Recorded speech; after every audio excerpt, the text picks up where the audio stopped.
Hello guys, welcome back to my channel. So आज ये जो ड्रेस है इसकी डिज़ाइनिंग हम करने वाले हैं। तो चलिए इसकी डिज़ाइनिंग की वीडियो स्टार्ट करते हैं।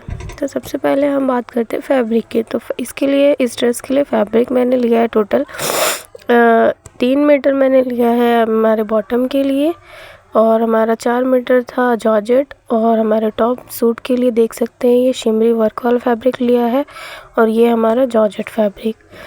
और इसकी लाइनिंग भी हमने सेम ली है। तो इसके मेज़रमेंट देख लेते हैं। सूट का लेंथ हमें चाहिए 35, चेस्ट है हमारा 36 और कमर 30, हिप्स 36 और बॉटम लेंथ 38 और कमर 30। तो अगर आपका भी यही मेज़रमेंट है तो आप सेम स्टेप फॉलो करके आप अपना भी ड्रेस स्टिच कर सकते हैं। ओके, तो ना अब हम फैब्रिक को 4 फोल्ड कर लेंगे। हमारा जो सूट होगा उसकी कटिंग हम सबसे पहले करेंगे। तो गाइस थोड़ा सा कैमरा में इशू हो गया था, मेरे को दिखा नहीं था, इस वजह से थोड़ा फुल वीडियो आया नहीं है। बट इसमें हमने शोल्डर लिया है 7 इंचेस, आर्म होल लिया है 6.5 इंचेस, और उसको हमारा आर्म का शेप दे दिया है। चेस्ट की मार्किंग करने के बाद हमने चेस्ट और कमर की मार्किंग और हिप्स की मार्किंग कर दी है। तीनों की मार्किंग करने के बाद हम लोग इसकी अच्छी तरीके से फिटिंग का निशान लगाएंगे। फिटिंग का निशान देख सकते हैं, ऐसे हमने लगा दिया है। और साथ ही साथ 1.5 इंच 1.5 इंचेस का मार्जिन भी रखते हुए हमने मार्किंग कर ली है। तो दोनों मार्किंग को हमें इस तरीके से मिलाकर एक लाइन ड्रॉ करनी है, और फिर हमें सूट का लेंथ जितना भी चाहिए उतना मार्क करके इस तरीके से हमें कट कर लेना है। सो हमें फ्रंट का आर्म होल का मार्किंग भी आधा इंच अंदर की तरफ से लगा लेना है, और फिर टोटल फैब्रिक को कट करना है। सो हमारा ये जो लाइनिंग फैब्रिक है, लाइनिंग फैब्रिक को अच्छे तरीके से कट कर लेंगे। चाक के पास हम छोटा सा तेल का कट करके निशान लगा देंगे ताकि हमारी चाक फिनिशिंग से सेम बराबर बने। सो हमें फ्रंट पार्ट सबसे पहले फ्रंट पार्ट की गले की कटिंग करेंगे। पहले आर्म होल को शेप दे देंगे, उसके बाद गले की कटिंग करेंगे। तो फ्रंट पार्ट का जो गला रखेंगे हम उसका 3 इंचेस ब्रॉड रखेंगे, क्योंकि हमारा थोड़ा बोट नेक चाहिए था क्लाइंट को। सो उसका लेंथ और गले का फ्रंट का नेक का लेंथ मैंने 6 इंच रखा है, और बैक का लेंथ मैंने सिर्फ 2 इंचेस रखा है। चौड़ाई सेम रहेगी 3 इंच। तो इस तरीके से हमारा जो चौड़ाई है गले का कट चुका है, और उसको हम हमारा जो मेन फैब्रिक है उसके ऊपर रख के अच्छे तरीके से इसको पिन अप करना है। पिन अप करने के बाद 2 इंचेस नीचे हमें बॉटम का फोल्डिंग के लिए मार्किंग लगा देना है। इस तरीके से स्ट्रेट लाइन ड्रॉ करनी है, और एज इट इज़ हमें कपड़े को इसके ऊपर रख के कट कर लेना है। गाइस जब तक मैं कट कर रही हूँ मेरे चैनल पे अगर आप पहली बार आए तो प्लीज़ चैनल को सब्सक्राइब ज़रूर कर देना, और वीडियो को लाइक भी कर देना। तो फ्रंट और बैक पार्ट को मैंने इसी तरीके से मेन फैब्रिक पर रख के कट कर लिया है अच्छे तरीके से। स्लीव्स की लेंथ भी मैंने कट कर ली है।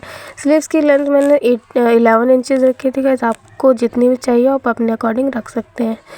सो अब हम कट करेंगे बॉटम। तो बॉटम के लिए सबसे पहले मैंने जॉर्जेट फैब्रिक को कट किया है। तो जॉर्जेट फैब्रिक को मेरे को जितनी भी हमारी पैंट की चौड़ाई थी कमर की उस हिसाब से हमें इसे फ़ोल्ड करना है। तो हमें 12 इंचेस 4 फोल्ड करके हमें रेडी चाहिए, क्योंकि हमारी कमर अगर 30 इंचेस की है तो हमें उसमें +4 करना पड़ता है। तो इस तरीके से मैंने अपना कमर का मार्किंग कर लिया। ऊपर 2.5 इंचेस फोल्डिंग के लिए मैंने छोड़ा है, और हमारे आसन की मार्किंग इस तरीके से मैंने लगा ली। टोटल लेंथ हमने लिया है 22 इंचेस। 2 इंचेस माइनस करने के बाद हमारा रेडी 20 इंचेस आएगा। ओके गाइस, फिर हमने हमारा 14 इंच पे आसन का मार्क किया है, और 12 इंचेस हमने हमारे जो गरारा का हमारा स्टिच होगा वो होगा 1 इंच बढ़ा के हमने कट किया है। तो इस पार्ट को हम कट कर लेंगे। तो अब हम समझते हैं हमारे लेयर की कटिंग कैसे करनी है। ये हमारा डबल लेयर वाला गरारा है, तो उसकी कटिंग के लिए हमें पहले जोड़ घटाव कर लेना है। तो हमारी टोटल जो लेंथ है 38 है, तो हमने टॉप पार्ट जो कट किया है अभी उसका लेंथ था 20। ठीक है, तो 20 में से 38 में से 20 माइनस करेंगे हम, तो हमारा 18 आएगा, और 18 को हमें डिवाइड कर देना है 9 में। ठीक है, तो हमें एक लेयर हमारी छोटी रखनी है और एक लेयर बड़ी। तो हम 2 इंचेस उसमें माइनस कर देंगे और 2 इंचेस इसमें प्लस कर देंगे। तो हमारा कितना आता है, एक लेयर हमारा 7 इंचेस, दूसरा लेयर 11 इंचेस। इसमें हमें एक एक प्लस करना है, क्योंकि हम स्टिच करेंगे तो हमारा ऊपर नीचे दोनों तरफ दबेगा। सो गाइस इसको मैंने फोल्ड किया है, तो हम टोटल 22 इंचेस था हमारा जो फैब्रिक था डबल फोल्ड किया मैंने। 44 इंच का इसका आर्ज जो होता है वो था, उसको दो फोल्ड करने के बाद हमारा 22 आया। तो मैंने एक साइड निशान लगाया 13 इंच पे और एक साइड 9 इंच पे। तो ये हमारा रेडी कट हो जाएगा। इस तरीके से कट का मार्किंग कर लिया मैंने और अच्छे तरीके से इसको हम फाड़ लेंगे या फिर काट भी सकते हैं। इस तरीके से मैंने इसलिए फाड़ा है, हमारी जो कटिंग होती है एकदम स्ट्रेट होती है, काटने में हमारा इधर उधर हाथ चला जाता है। तो जब हम ज़्यादा लंबे कपड़े कट करें तो इस तरीके से खाड़े में निशान लगा के हम फाड़ सकते हैं। तो हमारा जो बड़ा वाला चौड़ा वाला जो लेयर है, जो 9 इंचेस का हमारा कट होके आया था, तो सबसे पहले हम वो लेंगे, उसको फोल्ड करके देखेंगे हमारा जो पैंट वाला लेंथ है उससे डबल लेंथ इसका होना चाहिए, क्योंकि फ्रिल डालनी है हमें। तो फ्रिल के लिए हमेशा हमें एक्स्ट्रा चाहिए।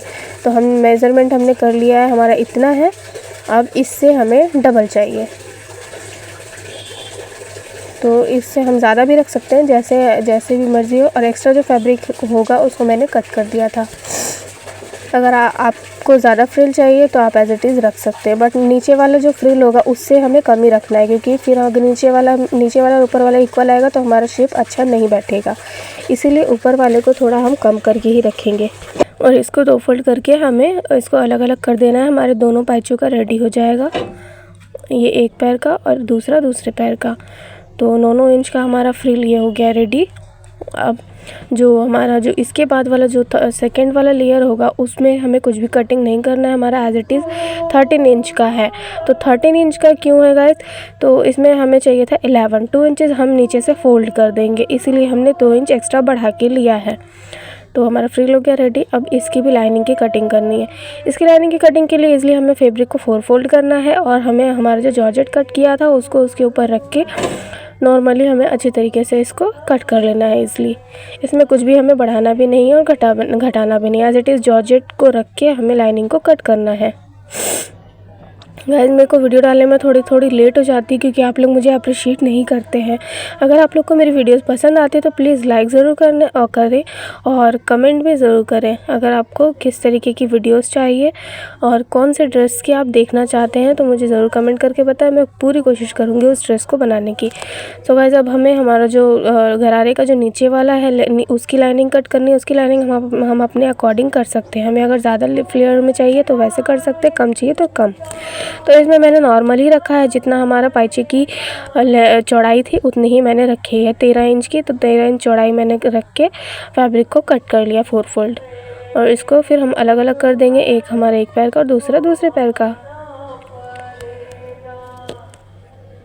तो ये हमारी कटिंग करके रेडी होती है। अब हम स्टिचिंग करते हैं।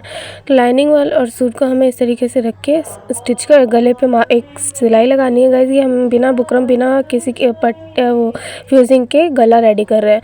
देख सकते हैं हमारा गला कितनी फिनिशिंग के साथ रेडी हुआ। इसको पलटी करने के बाद ऊपर से टॉप स्टिच भी लगा देनी है हमारी। बैक साइड को मैंने इसी तरीके से रेडी कर लिया है। अब दोनों का एक के ऊपर एक रख के हमें शोल्डर को स्टिच कर लेना है। शोल्डर को स्टिच कर लिया, देख सकते हैं बिल्कुल फिनिशिंग से हमारा शोल्डर स्टिच हो चुका है। फिर हम इसमें स्लीव्स अटैच कर देंगे। स्लीव्स अटैच करने के बाद हम अपनी फिटिंग हमारे अकॉर्डिंग कर सकते हैं। गाइस अगर आप लोगों को समझ में नहीं आएगा तो हम मुझे ज़रूर कमेंट करके बताना, मैं और अच्छे तरीके से एक्सप्लेन करने की कोशिश करूँगी। इसमें मैंने फिर चाक भी बना के रेडी कर लिया है। फिटिंग और चाक हमारा कंप्लीट हो गया है। सूट हमारा सिंपल था, ये रेडी हो गया है। गाइस अब हम चलते हैं हमारा गरारा, जो हमारा बॉटम पार्ट है उसके लिए। तो उसके लिए सबसे पहले हमें हमारी लाइनिंग और मेन फैब्रिक को रखना है एक के ऊपर एक। पहले हम एक साइड को स्टिच कर लेंगे चारों तरफ से। इसको अच्छी तरीके से इक्वली पिन से सिक्योर करना चाहे तो कर सकते हैं।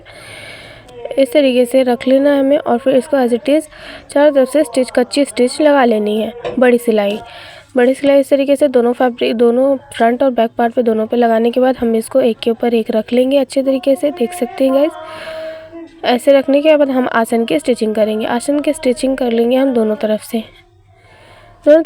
आसन की स्टिचिंग कर ली है हमने, देख सकते हैं आप। अब हम इसको उठा के राउंड करेंगे। राउंड करने के बाद देख सकते हैं हमारा दोनों पाइचा अलग अलग हो गया है। अब हम ऊपर इलास्टिक के लिए हमारी 2.5 इंच जो हमने छोड़ा था उसको हम फोल्ड करेंगे। इस तरीके से फोल्ड कर देना है पूरा, हमें स्टिचेस लगा देनी है। हल्का सा थोड़ा सा गैप छोड़ने के बाद उसमें इलास्टिक ऐड करके उसको सिल देंगे। इलास्टिक मैंने लगा दिया गाइस। अब हमें डालना है फ्रिल। तो फ्रिल डालने के लिए हमारा जो ऊपर वाला पार्ट था 9 इंच का, पहले उसको हम इसके ऊपर रखना है और छोटे छोटे गैदर्स डाल के हमें इसकी चुन्नटें बनानी है। तो इस तरीके से हमने चुन्नट बना के रेडी कर दिया हमारा पहले लेयर का। अब हमें सेकेंड लेयर पे क्या करना है, हमें उसी जॉर्जेट के ऊपर हमारा जो दूसरा वाला पार्ट है उसको रखना है और सेम उसी तरीके से छोटे छोटे गैदर्स बनाते हुए पूरी चुन्नटें रेडी कर ली। हमारा दोनों लेयर की चुन्नटें इस तरीके से रेडी हो चुकी है और दूसरे भी पार्ट को हम अच्छी तरीके से सेम ऐसे ही प्रोसेस करके रेडी कर लेंगे। तो हमने दोनों हमारा पैर जो है रेडी कर लिया है और फिर इसके बाद हमें इसको उल्टा करके इसमें लाइनिंग अटैच करनी है। तो लाइनिंग अटैच करने के लिए हमें हमारा जो फैब्रिक कट किया था उसको लेना है और जो हमारा ऊपर वाला जॉइनिंग है जहाँ से हमारा बॉटम पार्ट जॉइंट हुआ है उस वहीं से इस तरीके से रख के हमें पूरा लाइनिंग अटैच कर लेनी है दोनों पैरों की। देख सकते हैं गाइस हमारा रेडी होने के बाद कितना प्यारा और ब्यूटीफुल सा लुक लग रहा है। और इसमें मैंने लाइनिंग अटैच कर दी है। लाइनिंग देख सकते हैं नीचे से अटैच करके फोल्ड भी कर नाउ गाइस। अब हम मिलते हैं नेक्स्ट वीडियो में। प्लीज़ कमेंट और शेयर वीडियो को ज़रूर कर देना। Thank you for watching. Bye bye. मिलते हैं नेक्स्ट वीडियो में।